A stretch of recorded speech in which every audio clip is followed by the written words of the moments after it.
Hi welcome back to my blog. ತುಂಬ ಖುಷಿ ಆಯಿತು ನೋಡ್ತಾ ಇರೋದಕ್ಕೆ, ತುಂಬ ಸಪೋರ್ಟ್ ಮಾಡ್ತಾ ಇರೋದಕ್ಕೆ. ನೋಡೋರಿಗೆಲ್ಲ ತುಂಬ ಥ್ಯಾಂಕ್ ಯು.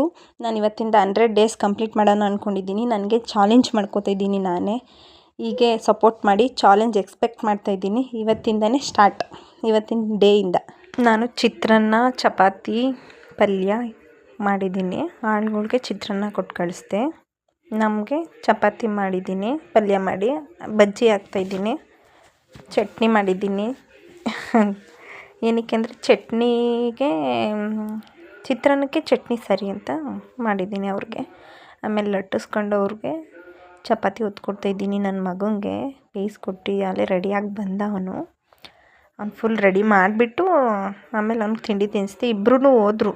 ಅವ್ರು ಹೋದ್ಮೇಲೆ ನೀರು ಬರ್ತಾಯಿರಲಿಲ್ಲ, ಮೋಟ್ರು ಕಿಟ್ಟೋಗ್ಬಿಟ್ಟೈತೆ ನಮ್ಮದು. ಅದಕ್ಕೆ ಶಾಂತಮ್ಮವ್ರನ್ನಲ್ಲಿ ಕೇಳಿದೆ ಅವ್ರಿಗೆ ಬಟ್ಟೆ ಒಕ್ಕೊತೀನಿ ಅಂತ. ಒಕ್ಕೊಳ್ಳಿ ಅಂದರು. ಅದನ್ನು ಬಟ್ಟೆ ಎಲ್ಲ ಒಗೆದ್ಬಿಟ್ಟು ಅಲ್ಲೇ ಹೋಗಿ ಪಾತ್ರೆನೂ ಬೆಳಿಕೊಬಂದು ಮನೆ ಒರ್ಸೋಕ್ಕೂ ನೀರು ಇಟ್ಕೊಂಡು ಮನೆಯೆಲ್ಲ ಒರೆಸ್ತಾಯಿದ್ದೀನಿ. ಈಗ ಪಾತ್ರೆ ಎಲ್ಲ ಬೆಳಗಿ ಬಟ್ಟೆ ಒಗ್ದು ದಾರ ಹಾಕಿ ಮನೆ ಒರೆಸೋಣ ಅಂತ ಒರೆಸ್ತಾಯಿದ್ದೀನಿ. ಮೋಟ್ರು ಬಿಚ್ತಾಯಿದ್ರು, ಅವರು ಬಿಚ್ಚಿ ಎತ್ಕೊಂಡು ಹೋಗ್ತಾಯಿದ್ರು. ಪಾಂಡವಪುರ ರೆಡಿ ಮಾಡಿಸ್ಕೊಬರೋಣ ಅಂತ ನಾನು ತೋಟಕ್ಕೆ ಹೋಗಿ ಡ್ರ್ಯಾಗನ್ ಗಿಡ ನೆಟ್ಟಿದ್ದೆ. ಚಿಗುರು ಬಂದಿರೋದಕ್ಕೆ ತುಂಬ ಖುಷಿಯಾಯಿತು. ಎಷ್ಟು ಚೆನ್ನಾಗಿ ಬಂದೈತೆ ಅಂತ. ಇವತ್ತಿನ ಬ್ಲಾಗ್ ಇಷ್ಟ ಆದರೆ ಲೈಕ್ ಮಾಡಿ, ಶೇರ್ ಮಾಡಿ, ಕಾಮೆಂಟ್ ಮಾಡಿ.